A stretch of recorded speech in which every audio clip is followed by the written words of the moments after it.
Hai, jumpa kembali dengan Langkah Kecil Tumi. Untuk teman-teman yang sedang belajar menguatkan diri, yang mungkin hari ini sedang merasa lelah, tapi masih tetap bertahan. Hari ini kita akan membahas sesuatu yang tidak terlihat jelas, tidak bersuara keras, tapi diam-diam melukai kita. Kamu masih bekerja, gajimu masih masuk, tidak ada surat PHK. Tapi entah kenapa, kamu merasa tidak dianggap di kantor, tidak dilibatkan dalam mengambil keputusan, atau merasa tidak terlalu penting di dalam perusahaan. Dan yang paling menyakitkan, kamu mulai mempertanyakan diri sendiri. Memangnya aku nggak terlalu cukup bagus ya? Kalau kamu pernah merasa seperti ini, kamu sedang mengalami fase yang disebut quiet cutting. Dan dampaknya bukan hanya soal karir, tapi soal mental health. Apa itu quiet cutting?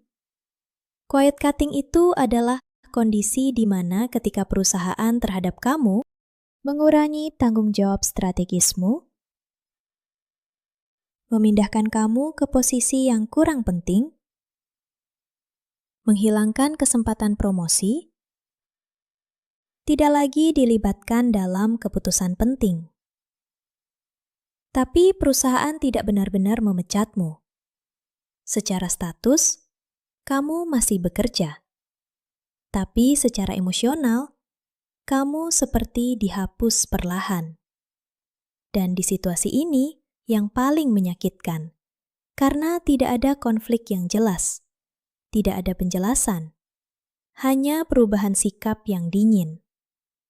Sebagai manusia, kita punya kebutuhan dasar untuk merasa dihargai, merasa dibutuhkan, merasa berarti. Dan ketika kamu tidak lagi dilibatkan dalam beberapa situasi, otak jarang menyalahkan sistem. Otak langsung menyalahkan diri sendiri. Aku kurang kompeten. Aku tidak cukup pintar. Aku gagal. Padahal, kondisinya belum tentu begitu. Quiet cutting juga bisa memicu yang namanya self-doubt, overthinking, anxiety soal masa depan, turunnya self-esteem, dan bahkan bisa menimbulkan gejala depresi ringan karena kamu merasa ditolak, tapi tanpa alasan yang jelas. Dan penolakan sosial secara neurologis diproses otak seperti rasa sakit fisik. Apa sih tandanya kalau mental health kamu kena? Coba mulai jujur pada diri sendiri. Apakah kamu mengalami ini? Sulit tidur karena memikirkan kantor. Takut membuka email atau chat kerja. Tidak percaya diri saat meeting. Terlalu sering membandingkan diri. Kehilangan motivasi. Kalau kamu merasa seperti itu bukan karena kamu lemah. Itu respon tubuh kamu terhadap rasa diabaikan dan ketidakpastian. Yang harus kamu ingat adalah, pertama, tidak dilibatkan bukan berarti kamu tidak berharga. Kedua, nilai dirimu tidak ditentukan oleh jabatan. Kalau peranmu dikurangi, itu keputusan organisasi, bukan vonis atas kualitas dirimu sebagai manusia. Dan yang paling penting, jangan biarkan sistem di dalam tubuh kita diam, dan itu membuat kamu berisik untuk menyalahkan diri sendiri. Apa sih cara untuk menjaga mental health kita?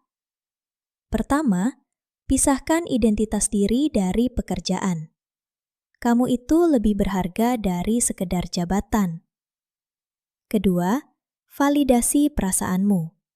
Kalau kamu merasa tersisih, itu valid. Ketiga, cari kejelasan secara profesional. Bertanya bukan berarti kamu lemah. Keempat, bangun support system.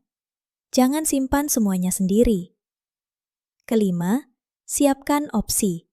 Karena orang yang punya pilihan tidak mudah merasa tidak berdaya. Rasa tidak berdaya yang terus-menerus, itulah yang paling mengganggu kesehatan mental. Kadang yang paling menyakitkan itu bukan dimarahi, bukan juga dipecat, tapi merasa diabaikan. Kalau hari ini kamu merasa tidak dihargai, tolong ingat satu hal. Nilai dirimu tidak akan berkurang hanya karena seseorang berhenti melihatnya. Langkah kecil Tumi hari ini. Kalau hari ini kamu merasa tidak dihargai, jangan buru-buru menyimpulkan bahwa kamu tidak cukup baik. Mungkin kamu hanya berada di tempat yang tidak lagi bisa melihat nilai yang kamu bawa, dan mulai berhenti menyalahkan diri sendiri. Sampai bertemu di langkah kecil berikutnya. Salam sehat.